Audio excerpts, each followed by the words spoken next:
বাংলাদেশের রাজনৈতিক আকাশে এখন ঘন মেঘের ঘনঘটা। কেউ বলছেন ঝড় আসছে, কেউ বলছেন নতুন সূর্যোদয়। কিন্তু যারা রাজনীতির গভীরে চোখ রাখেন তারা দেখতে পাচ্ছেন সম্পূর্ণ ভিন্ন এক চিত্র। এমন একটি চিত্র যা সাধারণ মানুষের চোখে ধরা পড়ে না। এমন একটা গল্প যা কখনো বলা হয়নি পুরোপুরি। আজ সেই গল্পটাই বলবো। গত কয়েক মাসে প্রফেসর মোহাম্মদ ইউনূসের বক্তব্যগুলো যদি কেউ মনোযোগ দিয়ে শোনেন এবং সেগুলোকে একটার পর একটা সাজিয়ে বিশ্লেষণ করেন, তাহলে একটা অদ্ভুত প্যাটার্ন বেরিয়ে আসবে। সেই প্যাটার্ন দেখে অনেকেই চমকে উঠতে পারেন, কারণ সেই প্যাটার্ন বলছে নোবেল বিজয়ী এই মানুষটির চিন্তার সঙ্গে বাংলাদেশের একটি বিশেষ রাজনৈতিক দলের দর্শন মিলে যাচ্ছে। সেই দলটির নাম জামায়াত ইসলামী। এই কথা শুনে অনেকে হয়তো প্রথমেই প্রতিবাদ করবেন, বলবেন এটা কিভাবে সম্ভব? প্রফেসর ইউনূস একজন আন্তর্জাতিক খ্যাতিসম্পন্ন অর্থনীতিবিদ, সামাজিক ব্যবসার প্রবক্তা, দরিদ্রের বন্ধু। তার সঙ্গে জামায়াতের কি মিল থাকতে পারে? কিন্তু রাজনীতি এমনই এক খেলা যেখানে আপাতদৃষ্টিতে অসম্ভব মনে হওয়া সমীকরণগুলোই মাঝে মাঝে সবচেয়ে শক্তিশালী হয়ে ওঠে। প্রথমেই দেখা যাক প্রফেসর ইউনূসের সাম্প্রতিক অবস্থান। তিনি এখন শুধু একজন অর্থনীতিবিদ বা সামাজিক উদ্যোক্তা নন, তিনি বাংলাদেশের অন্তর্বর্তীকালীন সরকারের প্রধান। জুলাই আন্দোলনের পর যে নতুন বাংলাদেশের স্বপ্ন দেখা শুরু হয়েছে, সেই স্বপ্নের নেতৃত্বে আছেন তিনি। এখন প্রশ্ন হচ্ছে, প্রফেসর ইউনূস কি সত্যিই নিরপেক্ষ? সব পক্ষের প্রতি তার আচরণ কি সমান? উত্তরটা হচ্ছে না। প্রফেসর ইউনূস নিরপেক্ষ নন এবং তার নিরপেক্ষ থাকার কোনো বাধ্যবাধকতাও নেই। তিনি জুলাই বিপ্লবের পক্ষে। আওয়ামী লীগের যে ফ্যাসিবাদী শাসন ছিল তার বিরুদ্ধে তিনি স্পষ্ট অবস্থান নিয়েছেন, কিন্তু বাংলাদেশের স্বার্থের পক্ষে ভারতমুখী রাজনীতির বিরুদ্ধে। এই জায়গাগুলোতে তার অবস্থান একদম পরিষ্কার। এখন কেউ প্রশ্ন করতে পারেন, ইউনূস কেন ভারতপন্থীদের বিরুদ্ধে থাকবেন? কেন তার মধ্যে এই বিদ্বেষ? কিন্তু একজন বাংলাদেশি হিসেবে, একজন দেশপ্রেমিক হিসেবে এই অবস্থান থাকাই তো স্বাভাবিক। যে দেশের মাটিতে তিনি জন্মেছেন, যে দেশের মানুষের জন্য তিনি কাজ করেছেন আজীবন, সেই দেশের স্বার্থ রক্ষায় তিনি পক্ষ নেবেন, এটাই তো হওয়ার কথা। জুলাই সনদের কথাই ধরুন, প্রফেসর ইউনূস এই সনদ বাস্তবায়নের পক্ষে। গণভোটে হ্যাঁ ভোট চান তিনি। কেউ কেউ প্রশ্ন করছেন, উনি কেন এটা চাইছেন? এই প্রশ্নের উত্তর খুব সহজ। তার কাজই তো সনদ বাস্তবায়ন করা। তাকে তো এজন্যই আনা হয়েছে। এর বেশি কিছু করতে হলেও তিনি বাধ্য। এটাই তার দায়িত্ব, এটাই তার কর্তব্য। এবার আসা যাক মূল প্রসঙ্গে। প্রফেসর ইউনূসের সরকার যা চায়, জামায়াত ঠিক সেটাই চায়। ব্যক্তি ইউনূসের যে দর্শন, যে থিওরি, যে চিন্তাধারা, সেগুলোর সঙ্গে জামায়াতের আদর্শের অদ্ভুত মিল রয়েছে। তিনি নোবেল পুরস্কার এমনি এমনি পাননি। তার পেছনে রয়েছে সুদীর্ঘ গবেষণা, গভীর চিন্তা এবং একটি সুস্পষ্ট দার্শনিক ভিত্তি। সেই দার্শনিক ভিত্তির সঙ্গে জামায়াতের রাজনৈতিক দর্শনের যে সাদৃশ্য, সেটা উপেক্ষা করার উপায় নেই। জামায়াতের জন্য এই মুহূর্তে যেন সবকিছুই অনুকূলে যাচ্ছে। প্রফেসর ইউনূস একজন কিংবদন্তি, তিনি ইতিহাসের অংশ। তার সঙ্গে চিন্তার মিল থাকা যে কোনো দলের জন্যই বড় প্রাপ্তি। আর একটা মিল ঘটছে জামায়াতের সঙ্গে। এটাকে ভাগ্য বলবেন নাকি পরিকল্পনা বলবেন, সেটা আপনাদের বিবেচনার বিষয়। প্রফেসর ইউনূসের বিখ্যাত 3 জিরোস থিওরির কথা বলা যাক। তিনি পৃথিবীকে এমন একটা জায়গা করতে চান যেখানে শূন্য দরিদ্র থাকবে, শূন্য বেকারত্ব থাকবে, শূন্য কার্বন নির্গমন থাকবে। তার এই স্বপ্নের বাংলাদেশ, স্বপ্নের পৃথিবী গড়তে হলে কোন ধরনের নেতৃত্ব দরকার, কোন ধরনের শাসন ব্যবস্থা দরকার? তিনি বিশ্বাস করেন তরুণদের নেতৃত্ব। সৃজনশীল তরুণদের হাতে ক্ষমতা তুলে দিতে চান তিনি। এই চিন্তা তার অনেক আগে থেকেই ছিল, অন্তর্বর্তীকালীন সরকার গঠনের অনেক আগে থেকেই। এর মানে কি? এর মানে হচ্ছে ভালো মানুষের সঙ্গে, সৃজনশীল মানুষের সঙ্গে, কিংবদন্তিদের সঙ্গে জামায়াতের চিন্তা মিলে যাচ্ছে। এই মিলে যাওয়াটা কাকতালীয় হতে পারে, আবার নাও হতে পারে, কিন্তু মিলটা যে ঘটছে সেটা অস্বীকার করার উপায় নেই।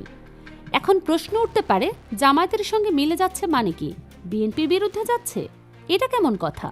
হ্যাঁ, এটাই বাস্তবতা, এটাই রিয়েলিটি। এখানে কিছুই করার নেই। রাজনীতিতে যখন দুটো পক্ষ থাকে, তখন একটার পক্ষে গেলে অন্যটার বিরুদ্ধে যাওয়াটাই স্বাভাবিক। বিএনপি যে রাজনীতি করছে, সেই প্রেক্ষাপটে জামায়াতের পক্ষ বলতে কি বোঝায় সেটা বুঝতে হবে। একটা উদাহরণ দেয়া যাক।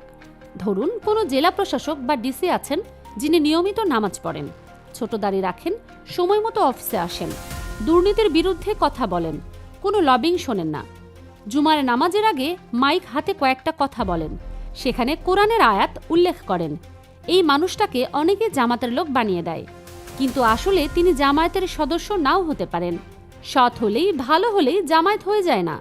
কিন্তু মজার ব্যাপার হচ্ছে ভালো মানুষের গুণাবলী জামায়াতের আদর্শের সঙ্গে মিলে যায়। এবার দুদকের কথা বলি। দুর্নীতি দমন কমিশন এবং ইউনূস সরকার এখন হ্যাঁ ভোটের পক্ষে প্রচারণা চালাচ্ছে।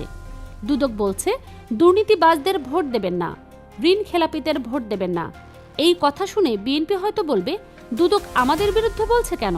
দুদক তো সরকারি সংস্থা, তারা কেন এসব বলবে? কিন্তু ভাবুন তো, দুদক যদি দুর্নীতি বিরোধী অবস্থান নেয় সেটা তো তাদের কাজ। তারা দুর্নীতিবাজদের ভোট না দিতে বলবে, এটাই তো স্বাভাবিক। এখানে কোনো ষড়যন্ত্র নেই। ভালো মানুষের ভালো কথা জামায়াতের পক্ষে যায়, জামায়াতের সঙ্গে মিলে যায়, আর খারাপ যে কোনো কিছু বিএনপির দিকে যায়। ভালো মানেই বিএনপির বিরুদ্ধে, এই যদি সমীকরণ হয় তাহলে বিএনপির চিন্তা করার সময় এসেছে। প্রফেসর ইউনূসের দর্শন, তার থিওরি সব ভালো জিনিস, সেগুলো বিএনপির বিরুদ্ধে যাবে, জামায়াতের পক্ষে আসবে। ইউনূস বলবেন সৎ মানুষকে ভোট দিন, সৎ মানুষের শাসন চাই। এই স্লোগান তো জামাতেরই। যে কোনো ভালো মানুষ বলতে বাধ্য হবেন সৎ মানুষের শাসন চাই। এই জায়গায় বিএনপি ধরা পড়ে যাচ্ছে। প্রফেসর ইউনূসের একটি সুনির্দিষ্ট বক্তব্য বিশ্লেষণ করা যাক। তিনি বলেছেন আগামী নির্বাচন ঠিক করে দেবে বাংলাদেশ কোন দিকে যাবে। হুবহু এই কথাই বলেছেন জামায়াতের আমির। তিনি বলেছেন আগামী নির্বাচন শেষ সুযোগ। কথায় কোনো পার্থক্য নেই, দুজনে একই ভাষায় কথা বলেছেন। উচ্চশিক্ষার বর্তমান অবস্থা নিয়ে প্রফেসর ইউনূস বিস্তারিত কথা বলেছেন। উচ্চশিক্ষার গুরুত্ব, শিক্ষা ব্যবস্থার সংস্কার, এসব বিষয়ে তার সুচিন্তিত মতামত রয়েছে। এদিকে জামায়াতের বাস্তবতা কি? সাম্প্রতিক এক জরিপে উঠে এসেছে যে এদেশের উচ্চশিক্ষিতরা এখন জামায়াতকে সমর্থন করে। ন্যারেটিভ নামের একটি গবেষণা প্রতিষ্ঠানের জরিপে দেখা গেছে বিএনপিকে সমর্থন করে মূলত শ্রমিক এবং ব্যবসায়ীরা, আর জামায়াতকে সমর্থন করে উচ্চশিক্ষিতরা। এই তথ্যটি অত্যন্ত তাৎপর্যপূর্ণ। প্রফেসর ইউনূস যে উচ্চশিক্ষিতদের নিয়ে সমৃদ্ধ সমাজ গঠন করতে চান, সেই উচ্চশিক্ষিতরাই জামায়াতের পক্ষে। তাহলে ইউনূস এবং জামায়াতের প্রত্যাশাকে মিলে যাচ্ছে না? প্রফেসর ইউনূস পৃথিবীকে যেভাবে দেখতে চান, বাংলাদেশকে যেভাবে দেখতে চান, যে সংস্কারের রূপরেখা তৈরি করে গেছেন, যে জুলাই সনদ, যে প্রস্তাবনাগুলো, যে সুপারিশ মালাগুলো দিয়ে গেছেন, এগুলো বাস্তবায়ন করতে হলে কার পক্ষে সম্ভব? গভীরভাবে চিন্তা করলে একটাই উত্তর আসে, জামাত ছাড়া অন্য কারো পক্ষে এই কাজ সম্ভব নয়। প্রফেসর ইউনূস নিজেও এটা জানেন। এর মানে এই নয় যে প্রফেসর ইউনূস জামায়াতকে ক্ষমতায় আনার জন্য কাজ করছেন। কিন্তু একটা বিষয় স্পষ্ট, ব্যক্তি ইউনূস একটা ভোট দেবেন নির্বাচনে। সেই ভোটটা কোন দলকে দেবেন সেটা গোপন থাকবে, কিন্তু তার দর্শন, তার চিন্তাধারা, তার আদর্শ যদি বিশ্লেষণ করা হয় তাহলে একটা সিদ্ধান্তে আসা যায়। প্রফেসর ইউনূস যদি তার বিবেক অনুসরণ করেন তাহলে তার ভোট যাবে জামায়াত জোটের পক্ষে। প্রফেসর ইউনূস কোন এলাকার ভোটার এটা অনেকেই জানেন না, তবে তার ব্যক্তিগত দর্শন থেকে বোঝা যায় তিনি তরুণদের রাজনীতিতে দেখতে চান। তিনি চান তরুণরা রাষ্ট্র ক্ষমতায় আসুক। সরকার প্রধান হিসেবে তিনি হয়তো নিরপেক্ষ থাকার চেষ্টা করছেন, কিন্তু ব্যক্তি হিসেবে তার একটা মত আছে, একটা পছন্দ আছে। তারুণ্য ভিত্তিক যে পৃথিবীর স্বপ্ন তিনি দেখেন, সেই স্বপ্ন পূরণ করতে হলে জামায়াতকে ক্ষমতায় আনতে হবে। কারণ তারুণ্য ভিত্তিক রাজনৈতিক দল যেমন এনসিপি, তারা জামায়াতের সঙ্গে জোটে আছে। এটা বাস্তবতা, এখানে কিছুই করার নেই। প্রফেসর ইউনূস যদি চট্টগ্রামের ভোটার হন এবং সেখানে জামায়াতের প্রার্থী থাকে, তাহলে তিনি জামায়াতকে ভোট দিতে পারেন। যদি ঢাকার ভোটার হন, তাহলে এনসিপি জামায়াত জোটে যে প্রার্থী আছে তাকে ভোট দেবেন। এছাড়া তার সামনে বিকল্প কি? শিক্ষা নিয়ে প্রফেসর ইউনূসের বক্তব্য শুনুন।